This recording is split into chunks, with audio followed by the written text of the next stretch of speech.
Dobro večer i hvala svima što ste došli. Na prvom mestu hteo bih da kažem samo malo o sebi, zašto sam kompetentan da govorim o Srebrenici. Autor sam jedne knjige Zabranjena istina o Srebrenici, priručnik zasnovan isključivo na stranim izvorima, koja je izašla 2005. godine. Od tad je bilo 3 izdanja ukupno, uprkos naravno blokadi nacionalnih medija, što elektronskih, što štampanih, i još jedne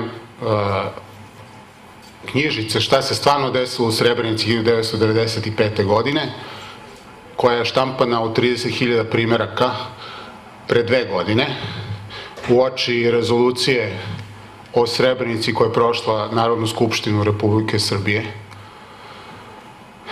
A bio sam inače i glavni politički savjetnik predsjednika Republike Srpske od 1996. do leta 1997. godine. I za početak je to dovoljno. Sad, pre nego što krenem, samo bih voleo da znam jednu stvar. Koliko od vas ovde prisutnih veruje u zvaničnu verziju da je u Srebrenici u julu 1995. godine da su srpske snage pobile 7 do 8 hiljada nevinih muslimana? Znači, niko. Znate šta, ja ću nešto reći. Rat je strašna stvar. I na jednoj i na drugoj strani svugde ima i postoje žrtve. I verujem da su žrtve podjednako bile i na jednoj i na drugoj strani. To je moje mišljenje. Odlično. Znači, naš zadatak je da utvrdimo šta je istina, a šta nije istina, jer je to u stvari jedino iskazivanje pravog poštovanja prema žrtvama. Da se ustanovi stvarno šta se desilo i ono što se desilo, ko za to treba da odgovara. Ali mislim da čak i mnogima, polazeći od sebe, koji sumnjaju u zvaničnu verziju, uvek pomaže da se zna, u stvari, šta se zna, a šta se ne zna. Tim putem sam i ja krenuo. I mislim da je jako instruktivno za celu priču o Srebrenici način na koji sam ja uopšte postao zainteresovan za to. To je bilo, u stvari, neposredno posle vraćanja Srebrenice u srpske ruke u julu 1995. godine. Ja sam tad bio zamoljen nekoliko dana, to je bila sredina jula meseca, još uvek se bilo puškaranja po susednim selima, još uvek su se grupice muslimana povlačile prema Tuzli i ja sam zamoljen tada od mogu to sa ponosom da kažem, dragog prijatelja, pokojnog princa Tomislava Karađorđevića, koji se vratio u zemlju 1992. godine, kada je već imao 60 i nešto godina, koji je zamolio da li bih ja mogao da pomognem, jer on je doveo 2 parlamentarca iz Britanije, jedan iz gornjeg doma, jednog iz donjeg doma, koji su hteli na licu mesta da vide šta se desilo, šta se dešava i da utvrde koliko mogu oko toga šta se dešava, jer tad to u svetu niko nije tačno mogao da kaže. I nije još počela nikakva kampanja. I ja sam naravno rekao da hoću. Znači, bio sam zajedno sa tom dvojicom parlamentaraca. Prvo smo otišli na Pale, gde su ih primili i tadašnji predsednik gospodin Radovan Karadžić i predsednik Skupštine Momčilo Krajišnik i potpredsednik Nikola Koljević i tadašnji potpredsednica Biljana Plavšić. Ona je bila u Banja Luci, ali ona je bila upoznata sa svim. U svakom slučaju, vrlo lepo su ih primili i rekli im da imaju zeleno svetlo, da vide šta god žele da vide, da ide kuda god žele kuda god žele i da apsolutno nemaju nikakve prepreke, jer mi nemamo šta da krijemo. Posle Pale smo otišli do Srebrenice. Prvo smo otišli u sam grad. I njima je naravno prvo palo u oko, tu su još bilo, to je sveže, još se miris paljevina osjećao u vazduhu. Prvo što mi palo u oko, to je bila porušena džamija, porušen minaret. I naravno mi znamo svi kakva je bila propaganda tokom 90. godina, da su Srbi bili agresori, da uništavaju tuđe verske objekte i tako dalje, i oni su to hteli prvi da vidi. I mi smo krenuli. Niko od nas, ja nisam znao šta ću da vidim unutra. I na ulazu prvo što su primetili je na zidovima od džamije su primetili zeleno ispisani grafiti.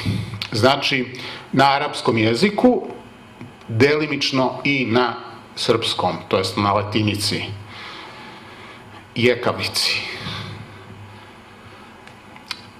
Ono što je na jekavici bilo ispisano, što je moglo da se razume, to je bilo Allahu Ekber. To su i oni mogli da pročitaju. Na arapskom, naravno, nisu razumeli, ali su konstatovali šta su videli i to su slikali. Ušli smo unutra. Unutra džamije, na zidovima, ove prve prostorije u koje smo ušli, su bile ratne mape. Znači, i bili su posteri na zidu sa postrojenim mudžahedinima. Znači, oni su videli da tu stvari bio jedan ratni štab u samoj džamiji. I da su očigledno tu bili islamski fundamentalisti. Oni su bili iskreno iznenađeni. Da ne dužim sad priču, prošli smo kroz tu Srebrenicu, rečeno im je tada od nekoga ko je tu radio sa Umproforom, da su zgradu škole delili, na jednom spratu su bili Holanđani koji su bili Umproforci, to je mirovne trupe, a na sledećem spratu su bili vojnici Nasera Orića. Onda smo otišli do Bratunca i posetili smo groblje i oni su tu videli na desetine svežih grobova i mogli su da vide po datumima rođenja i smrti da su to bili mahom mladići koji su poginuli, i to srpski mladići koji su poginuli sad baš u borbama oko Srebrenice. Što je negiralo priču koja je već počela da se pomaljava, a to je da je prvo Srebrenica bila demilitarizovana zona i da su praktično snage Vojske Republike Srpske ušle u razoružan grad i da su tu praktično bili nezaštićeni civili. Videli su, i ono naravno i čuli, da su stradali vojnici i da su bile borbe. Te večeri smo bili u motelu na Palama, na večeri, i oni su već dali neke izjave za svoje medije gde su rekli tačno šta su videli. Ništa, ja sam ih slušao, pošto ja sam odrastao u Americi i studirao, diplomirao tamo, tako da govorim engleski kao i srpski. Znači, sve su korektno preneli i vratili su se za sto, jeli smo i onda su dobili poziv iz Londona. Ustali su, posle 5 minuta su se vratili i prebledili su obojica bili. Znači, pošto smo se do tad već nekako zbližili na neki način, družili smo se lepo, oni su rekli šta je bilo, su bili iskreno iznenađeni. Znači, dobili su poziv iz Londona da više ne smiju ništa da kažu u vezi onoga što su videli. Ja sam vidio, znači, pred svojim očima dvojicu pripadnika britanskog establishmenta. Jedan iz donjeg doma, drugi iz gornjeg doma, a gornji dom je dom lordova. Taj čovek kome su rekli da treba da ćuti je iz porodice koja 500 godina ima plemićku titulu, stari establishment, znači njegov otac je trebao da se oženi udovicom od američkog predsjednika ubijenog Johna Kennedyja, Jacqueline Onassis. Znači, to je takozvani svetski jet set. Njima dvojice su rekli prilike jezik za zube, više ništa ne smete da kažete. Tad sam postao zainteresovan za to što se stvarno desilo u Srebrenici.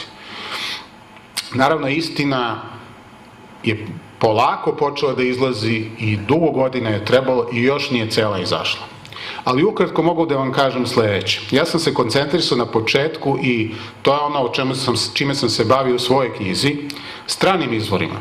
Znači, ili ajde da kažemo ne srpskim izvorima, od kojih su 90% iz engleskog govornog područja, nešto malo iz nemačkog i neke izjave bosanskih muslimana. I to je ta knjiga koja je izašla. U svakom slučaju, znači, ukratko mogu da vam kažem sledeće.